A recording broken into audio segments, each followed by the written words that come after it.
Every year, 9,535 cargo ships lug a ton, well, many tons, of 20-foot shipping crates across the ocean.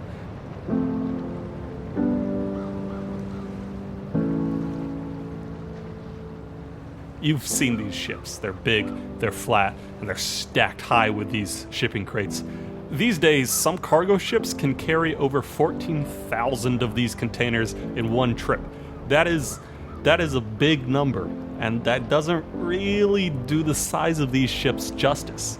For example, take the Maersk Line's E class ship. This thing is over 1,300 feet long, which is about a quarter mile. Or, because we in America love to use this comparison, it's about 4.5 football fields long. Yeah, that sucker is big. Compared to the E-Class, the Tokyo Express was just a little guy. A little guy that could still carry 3,000 shipping containers, which it was doing on February 13th, 1997. Now, this day wasn't anything out of the ordinary at first.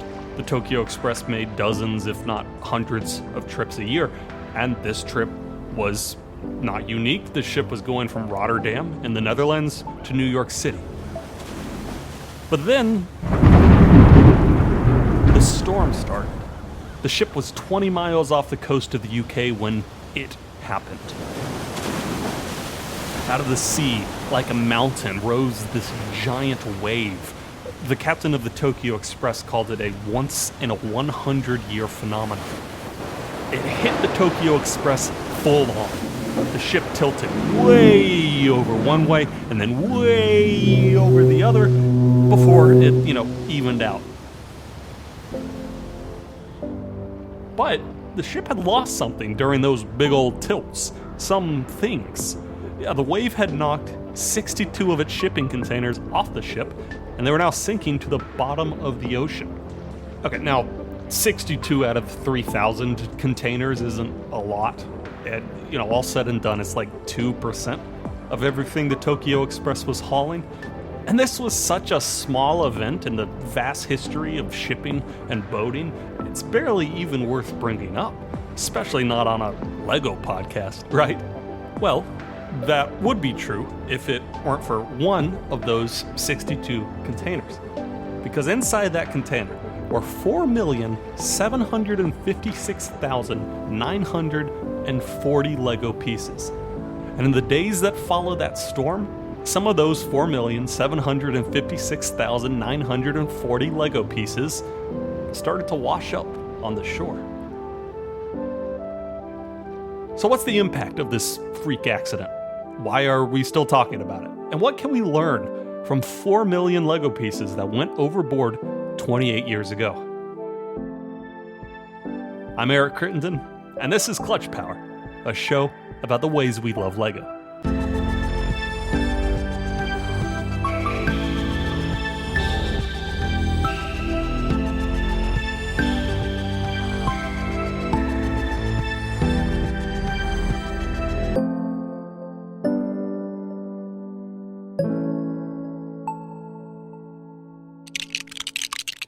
Episode 3, The Great Lego Spill of 1997.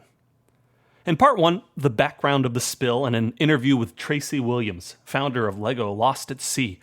We'll chat about how she got involved with the Lego that washed up and the community she's built since. In Part 2, Tracy and I talk about the impact of plastic waste on the ocean. It's a really sobering conversation, and you will not leave it feeling super positive, which is why the bonus section, which is for Patreon supporters only, is all about working through that overwhelming feeling. I know I've felt it when I think about climate change and plastic waste. How do you cope with it? Well, I'll tell you. And once we learn, we can use those techniques as I read off a full inventory list of unique Lego pieces that went overboard. This is not exactly a super cheerful episode, but it is a really, really important one. So let's crack on. Part 1, Lego litter.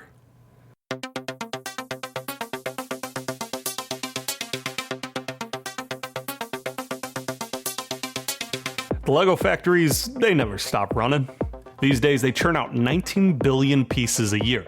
You do the math, and that's about 36,000 every single minute. Yeah, by the time I'm finished with this next paragraph, Lego will have made another 36,000 bricks, unless I talk fast, so here goes.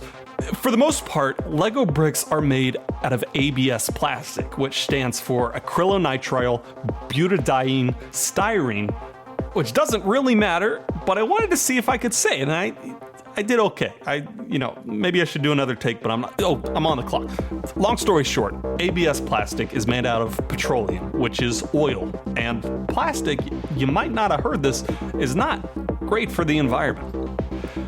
Okay, how'd I do? That was 45 seconds? Nice. So anyway, Lego bricks are molded in one of 6 factories, then the pieces are shipped in bulk to various packing centers where they're sorted into sets. So let's cut back to 1997. The crate on the Tokyo Express held a bunch of random pieces: cowboy hats, dragons, brooms. Ironically, a lot of the pieces were ocean themed. There was seaweed, there was octopuses, there were flippers. These were going to be packed into AquaZone and Pirates and Divers sets, but the Wave had different plans. When all those millions of Lego pieces hit the water, some pieces, the more dense ones, sunk to the bottom of the ocean. Others, like the seaweed or flippers, floated. And the ocean's current began to push it towards shore, towards specifically Cornwall, which is a peninsula on the UK. And that's where Tracy Williams was in 1997. She was already a beachcomber hobbyist, but she had no idea how much beachcombing she would do in the future. At the time, my family were living in a house on the cliff tops in South Devon in the UK. And we used to go beachcombing all the time. In the past, we'd look for sea glass and shells and bits of driftwood. And then suddenly we started to find all these little tiny Lego flippers and cutlasses and life jackets. And if you were really lucky, you might find a Lego dragon or a Lego octopus. So we used to head to the sand with my children's buckets, and we used to collect it all. Your first piece that you found was the little green seaweed piece, was that right? Yes, I think yes. I remember finding the seagrass and taking it home to show the family and thinking it was quite astonishing to find a bit of plastic seaweed on the seashore. Did you recognize it as Lego immediately? I think because then we started to find other things, that's when I realised that it was Lego, and we started to find the flippers and the little life jackets. And at the time in Cornwall, the Coast Guards had spotted the Lego floating in the ocean. It was only later, actually, much later, that I found out which ship it had all come from. At the time, it was just a bit of fun, really, a treasure hunt, picking up the Lego. What initially attracted you to beachcombing? I think it's a very mindful activity. It's a very peaceful activity. I still do it every day. Back in the day, I think as a family, we'd always beachcombed. We used to have our summer holidays in Cornwall with all our cousins and typical beach holidays, and it always involved looking for shells and sea glass. Did you collect that kind of stuff? Yes, and I still have all the sea glass that my parents collected, 50 years ago or whenever it was. So I still have jars of it in the house here. So when you go out beachcombing these days, what is your kind of walk me through what that's like? So these days it's mainly picking up plastic from the beaches. We have a really big problem with plastic pollution, as do many countries. So I will get up really early every morning and I'll take a bag. I like to go to the beach at first light when there's nobody else around, and I'll look to see what's washed up. And it's mainly plastic, but I do find other things as well. So I'm fascinated by everything that washes up and the story behind it. So we obviously find natural creatures. We have Portuguese men of war washing up here at the moment. And it's, really interesting to see those and all the different colours and shapes they come in. And the by the wind sailors, I don't know if you know about them, which are like a cousin of the jellyfish. But so it's interesting to see what else washes up besides the plastic. And I'll pick up the plastic. I photograph nearly everything I find. I currently have over 150,000 images of plastic items on my laptop. What are some of the more interesting things that have washed up, plastic or otherwise, over the years? Gosh, one of the most interesting things was some shipwreck cargo. We started to find these blocks of gutta percha washed up. It's a kind of latex. But the interesting thing about these blocks was they're about the size of a chopping board, and they had a name carved into them.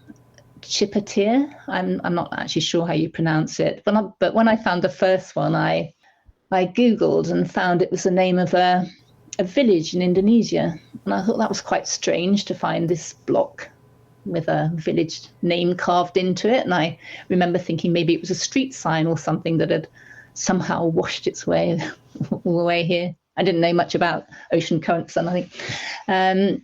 And then I found another one, and I thought, well, actually, that's quite strange. To find two, finding one is unusual, but finding two is really, really quite odd.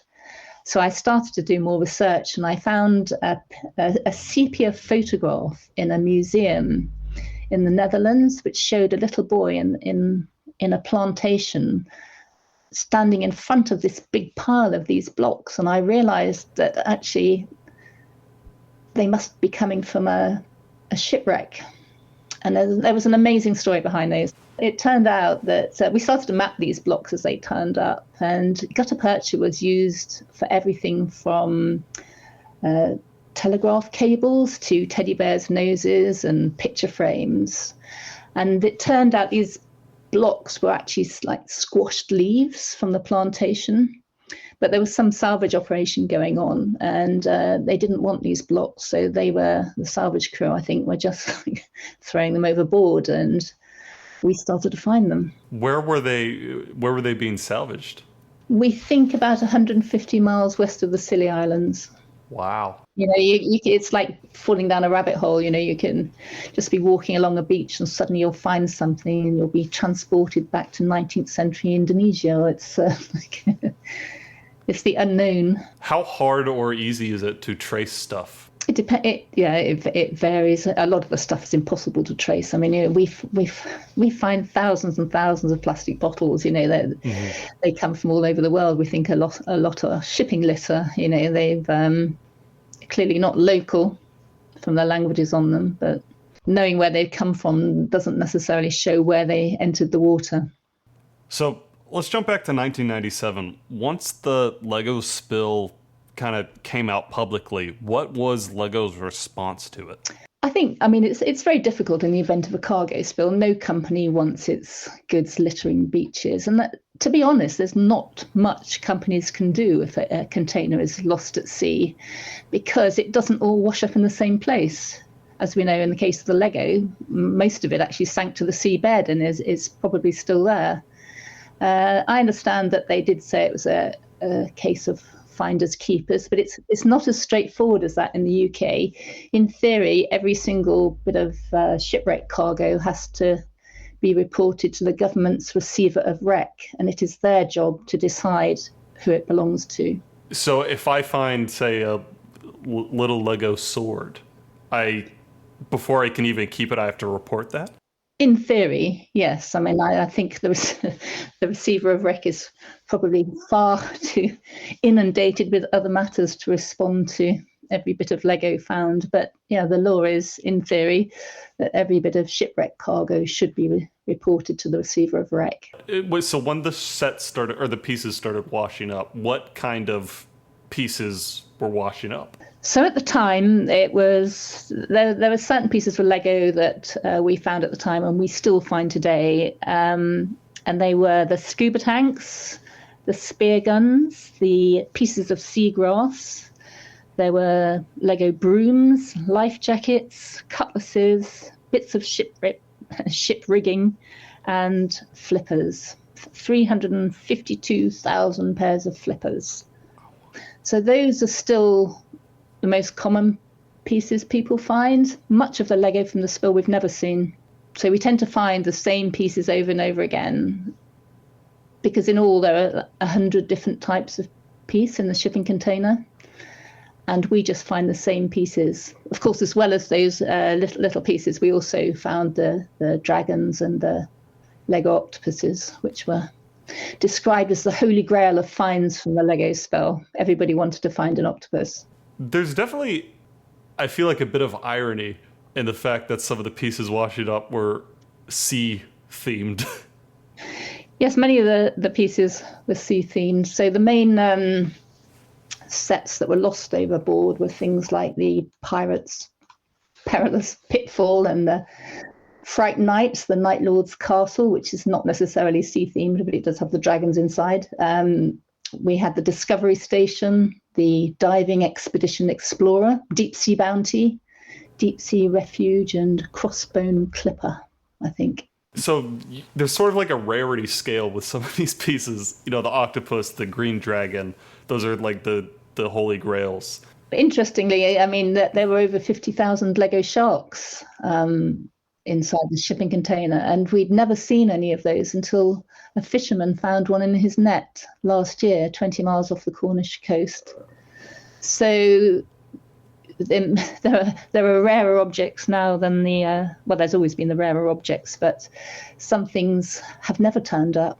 For example, there were black bats. You know, we haven't seen any black bats. Where are they? There must be millions of pieces still lying on the seabed. How do you know what pieces are missing? Because the Lego Group very helpfully provided a list back in 1997. The oceanographer, Dr. Curtis Ebersmeyer, who's based in the US, he contacted Lego when he heard about the spill, and he asked them what had been inside the shipping container. And they very helpfully sent him an inventory of everything lost overboard, every piece and the quantity of every piece, which is incredibly helpful. I mean, I think he said it was the most detailed list of a lost shipping container's contents that he'd ever seen. With the amount of pieces that have been found, what is like the general sense of the percentage of pieces that have actually been recovered versus that are still somewhere out there? It's really hard to tell because, you know, we don't know how many pieces the Coast Guard picked up. I actually set up the project, let's say, in 2010 when I started to record it all. So I don't think anybody had been recording it all since then. But what we do know is that not all the pieces floated. So Lego, as you know, is made of many different types of plastic. So beachcombers for years only found the pieces that were made from lightweight plastics. So these were the cutlasses, the seagrass, etc. Most classic style Lego bricks are made from ABS, which is a dense plastic that sinks. And we now know that most of the plastic sunk to the bottom of the ocean. Interestingly, though, some of that is now making its way ashore. Occasionally, we've been finding recently the Lego life rafts. Everybody assumed those would be the very first thing people spotted because they're among the larger pieces of Lego from the spill. There were 28,700 bright yellow Lego life rafts in the shipping container. And it was assumed that because of their size and colour, they would be quick to be spotted. But in fact, nobody really found those for years, and I can still remember finding mine fairly recently, the first one I found, and since then I found a few more. And the fishermen also trawl these up in their nets, so it's thought that these actually must have sunk to the bottom, were perhaps trapped in a tote box, and are now washing ashore. That's really interesting. I mean, because it's been 28 years. It is interesting, yeah. And just now you're starting to see some of that inventory. Yeah, and that's that. It is really interesting, isn't it? I mean, most of the stuff we haven't ever seen, but every year, you know, we wonder what we're going to start seeing this year. So, shortly after the fisherman found his Lego shark in the in his nets last year, several more sharks have come to light, and these have been found by beachcombers. So they too must be very slowly making their way ashore. So how does Tracy know all this? How does she know who found what? Well, it's thanks in part to her work on social media. In 2010, she started a Facebook group called Lego Lost at Sea. She also expanded into Instagram and now has tens of thousands of followers. On those pages, she keeps a record of what people find. And she's been doing this for 15 years, and the amount of Lego that people have seen washing up is genuinely overwhelming. Was Lego sort of, when the Lego started washing up, was that sort of your first peek into plastic waste? Yes, I think it was. So, you can say I first started picking up plastic from beaches, 28 years ago, although we did used to pick up fishing buoys and net floats and things like that. My father's garden is still full of those that we used to pick up, and have been picking up those since, the 80s. But yes, I think the Lego spill was the first plastic object. What did that kind of teach you, or I guess awaken in you?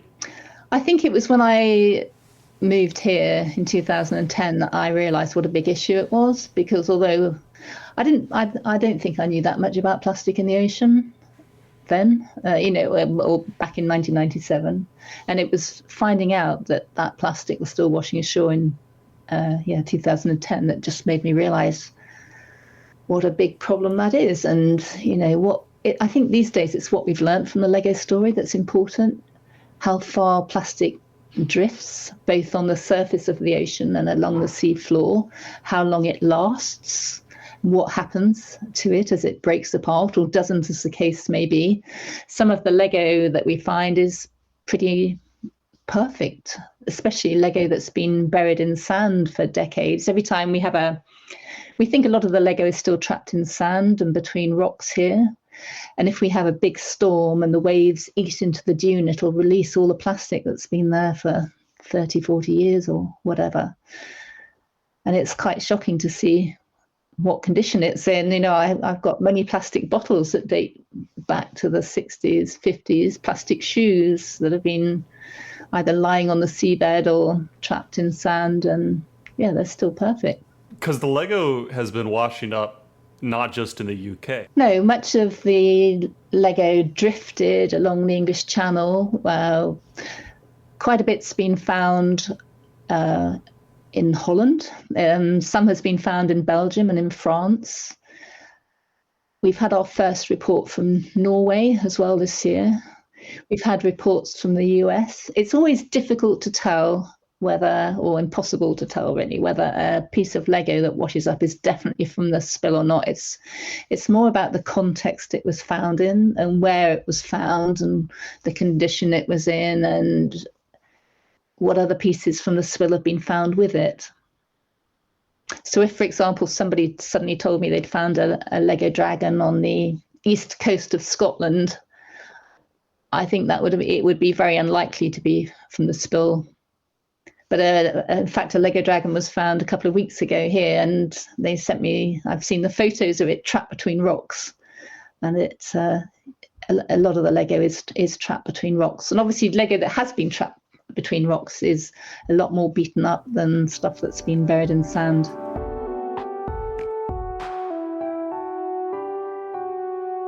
Up next, we're really going to check out the effects of plastic waste in the ocean and why plastic is used by so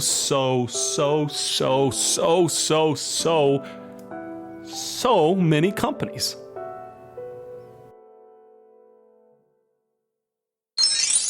Part 2. Plastic waste.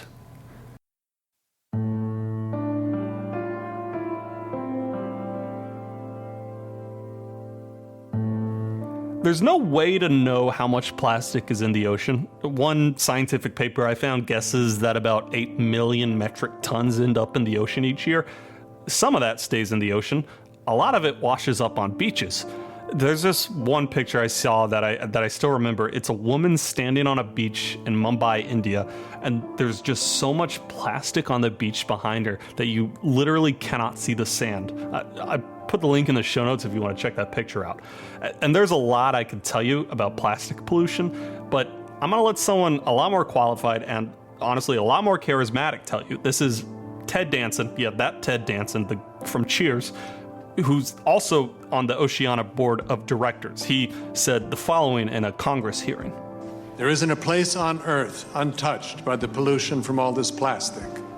The most important thing to remember about plastic is that it lasts for centuries. This is what makes single-use plastics so profoundly flawed. They're created from a material made to last forever, but are designed to be used once and thrown away.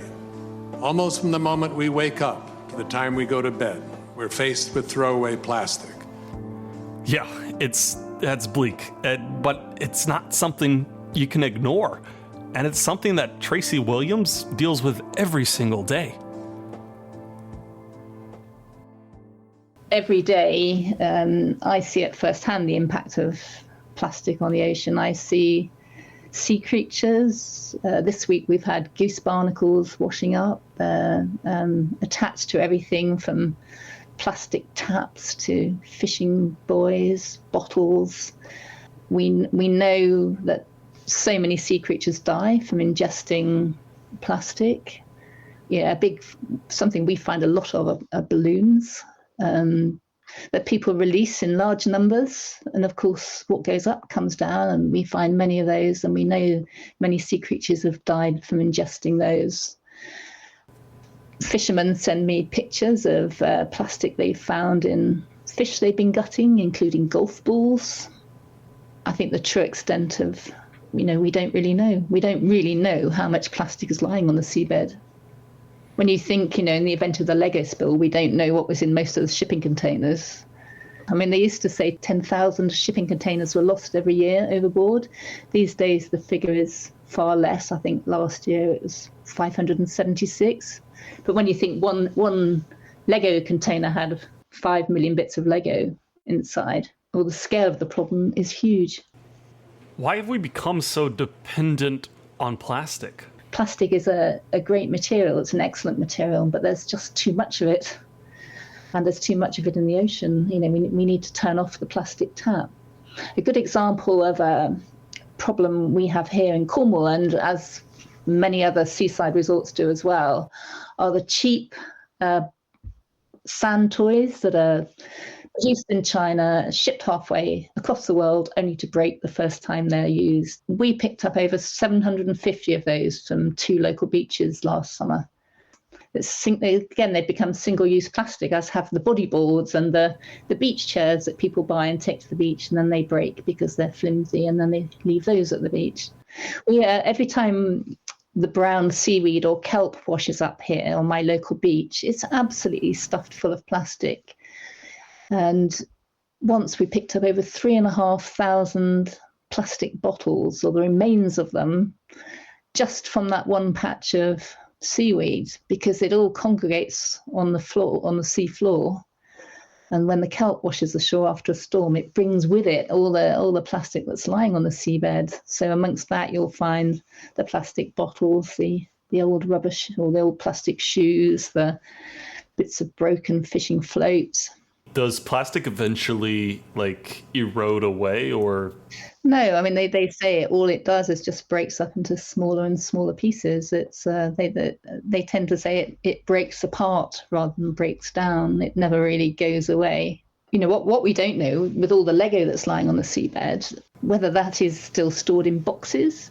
We know that it was being transported in tote boxes, and in fact, a friend recently found the lid of one washed up on the beach. But whether some of the Lego is still lying on the seabed, we don't know. Well, we know it's lying on the seabed, but what we don't know is whether it's still boxed up or whether it's all scattered across the ocean now, breaking into tiny pieces. Those tiny pieces, those are microplastics? Yeah, there's microplastics, there's nanoplastics, there's macroplastics. There's so many different terms. So when you find all this plastic, what do you do with it? It's a very good question. I try and recycle what I can. But the trouble is, much of the plastic we find, especially if it's lying on the sea floor for 30 years, is contaminated by the remains of marine organisms like seaweed, sand, so it can't really be recycled. If it can't be recycled, it ends up being incinerated.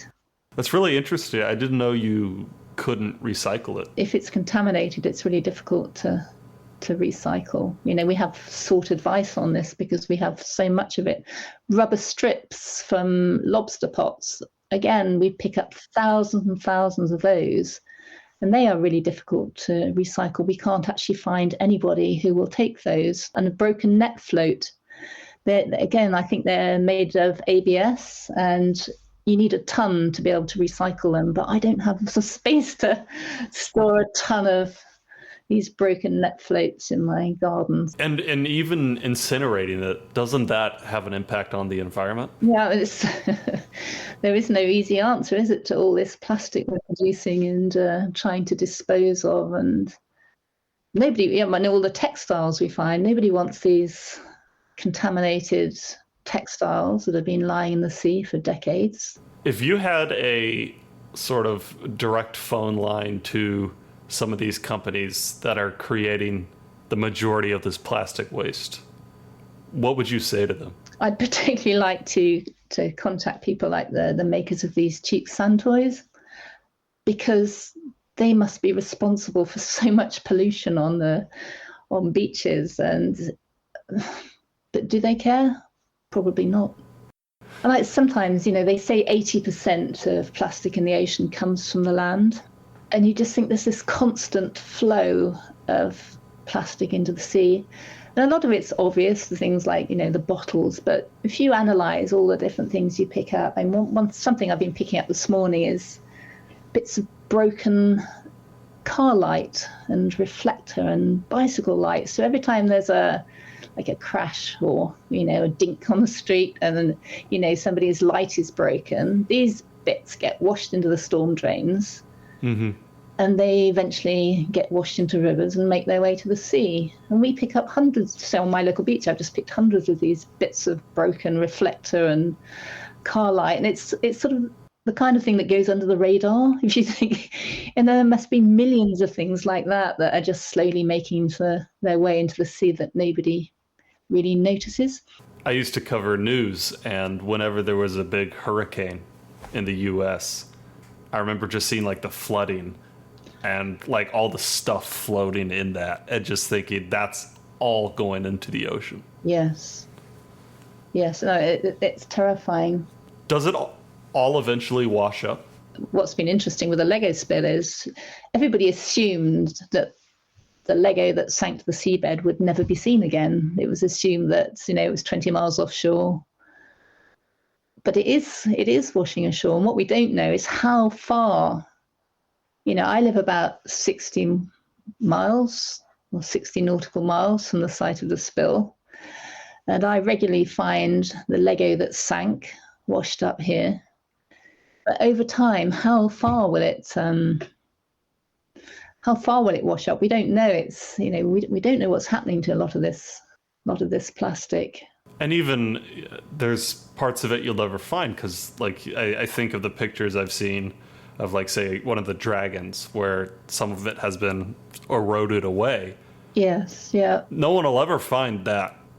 We've teamed up with scientists. I don't know if you read this, but a few years ago we teamed up with a scientist from the University of Plymouth to see if we could work out how long Lego could survive in the coastal environment.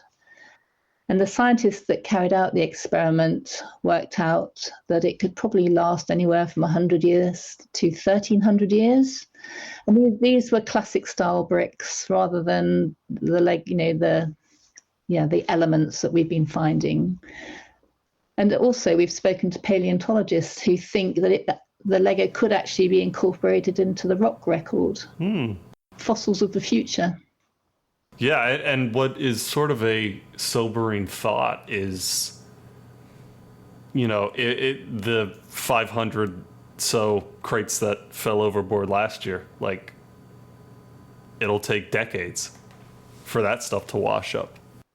It may never wash up. I think stuff that, goods that fall overboard in the middle of an ocean somewhere, we're probably never likely to see. And, what we don't know is how much ends up in the sea creatures.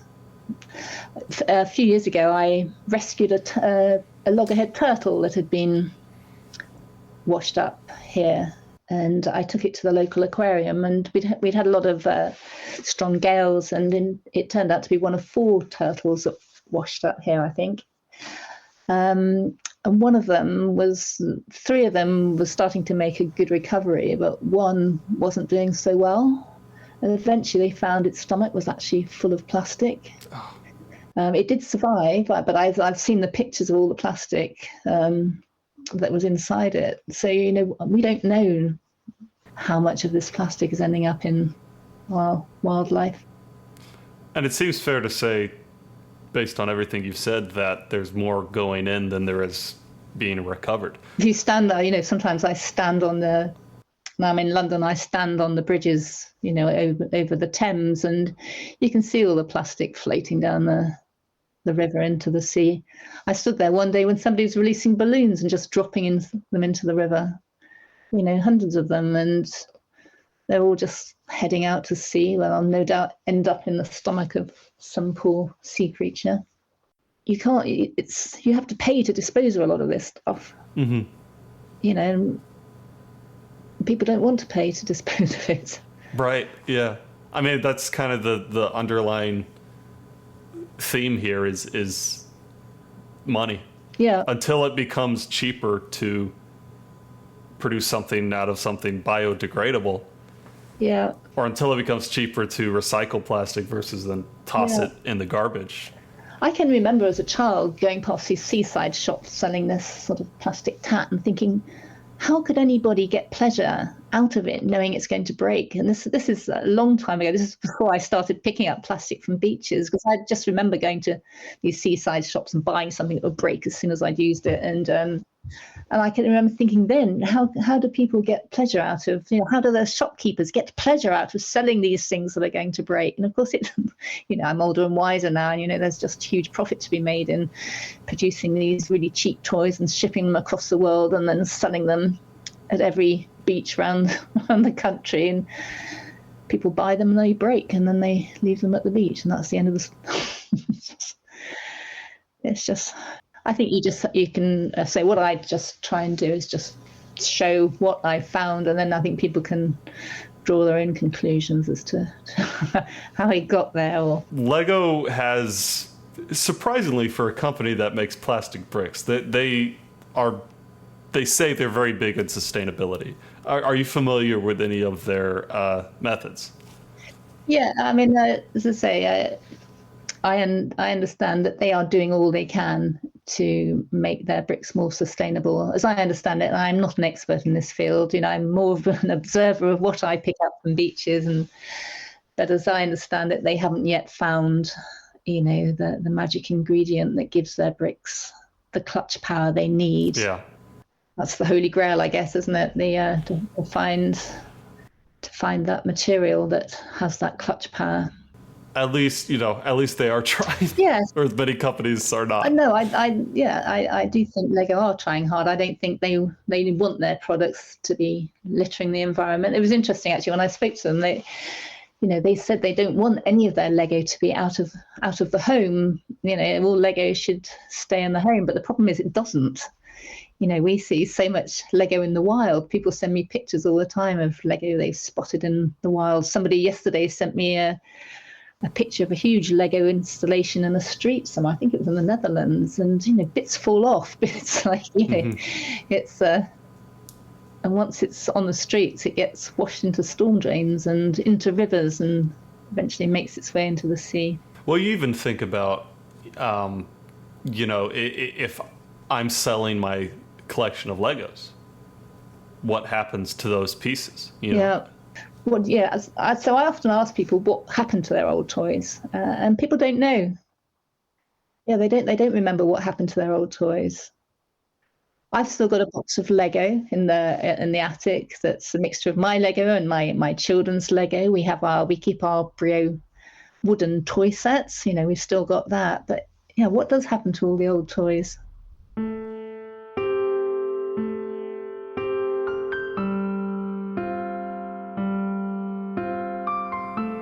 Okay, how are we feeling? If you're anything like me, who just spent the last hour editing this episode, probably not great. If you're a Patreon supporter, good news. In the bonus section, we're going to check out some ways to deal with this icky, overwhelming feeling. If you're not a Patreon supporter, that's okay, but this is where you get off. I'm not going to leave you totally empty-handed. Check out Tracy's Instagram and Facebook, which is Lego Lost at Sea, where she shares all the Lego bricks people find around the world on beaches. If you're feeling pretty helpless and lost, check the show notes. I linked this great article by the UN Environment Program. It literally walks how you can make a difference here, starting with, and I think it's notable that it's the first one, making your voice heard. And I don't want to sound like I'm coming for Lego too hard, so I've also put a link in the show notes for their sustainability page, and Tracy is right. At least they're doing something, which is better than many, many companies. Otherwise, to cool off after this one, I'd say maybe drink some tea, put your feet up, read a book, stay away from social media for a while, relax. Everything right now is okay. Everything's all good. Thanks for listening. Have a good night. Stay connected.